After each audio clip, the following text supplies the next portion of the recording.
हर पीर से जुमेरात अपने पसंदीदा show live with Adil Shahzeb को यूट्यूब पर देखने के लिए डॉन न्यूज के ऑफिशियल यूट्यूब चैनल पर आएं और सब्सक्राइब करके बेल आइकॉन भी प्रेस करें।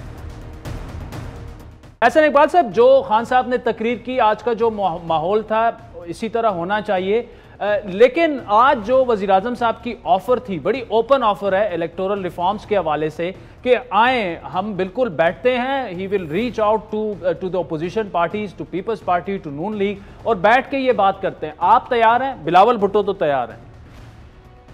नहीं, देखिए, हमने तो हमेशा से यही कहा है कि जो इलेक्टोरल रिफॉर्म्स हैं कोई एक नहीं कर सकती। अगर हुकूमत एकतरफा तौर पे करेगी तो इलेक्शन को होने से पहले ही मुतनाज़ा बना दिया जाएगा।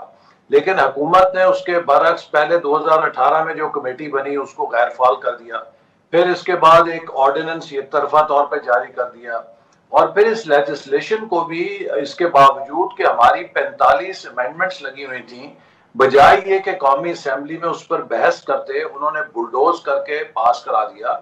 और जब हमने एहतजाज किया तो स्पीकर ने उसके ऊपर एक कमेटी बनाई कि जो नजरसानी करेगी और जायजा लेगी कि क्या इस लेजिस्लेशन को हम दोबारा असर नौ जायजा ले सकते हैं।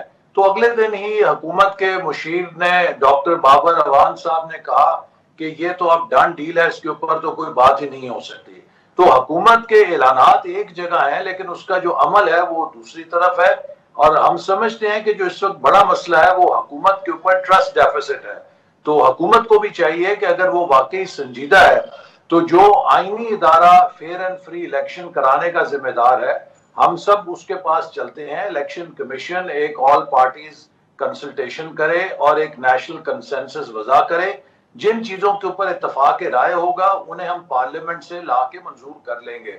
चूंकि हुकूमत की अपनी नीयत जो है उस पर बहुत शुबा है कि इसने जिस तरीके से इलेक्शन कमीशन के इख्तियारात सल्ब करने की कोशिश की है, वोटर्स लिस्ट को गैर आईनी तौर पे वजारत दाखिला के मतहत करने की कोशिश की है, और इसी तरह दीगर उसमें तब्दीलियां हल्के बंदी की बुनियाद आबादी से खत्म की है, तो ये बहुत शकूक व शुबात पैदा हो रहे हैं। जिस तरह इलेक्ट्रॉनिक वोटिंग मशीन्स को वो बुलडोज करना चाहते हैं, तो इसलिए अगर हुकूमत कोई संजीदा कोशिश करना चाहती है तो उसको एक थर्ड पार्टी के पास जाना चाहिए, और वो इलेक्शन कमीशन है कि उसके पास हम सब जा सकते हैं, चूंकि इसका आईनी मैंडेट है। देखिए एहसन साहब, आपने बड़ी तफसील से जो जवाब दिए, एतराजात आपको भी थे, एतराजात पीपल्स पार्टी को भी हैं, लेकिन वो लोग ये कह रहे हैं, बिलावल भुट्टो साहब ने, कि हमने पहले भी बात की है, हम आइंदा भी बात के लिए जवाब करेंगे।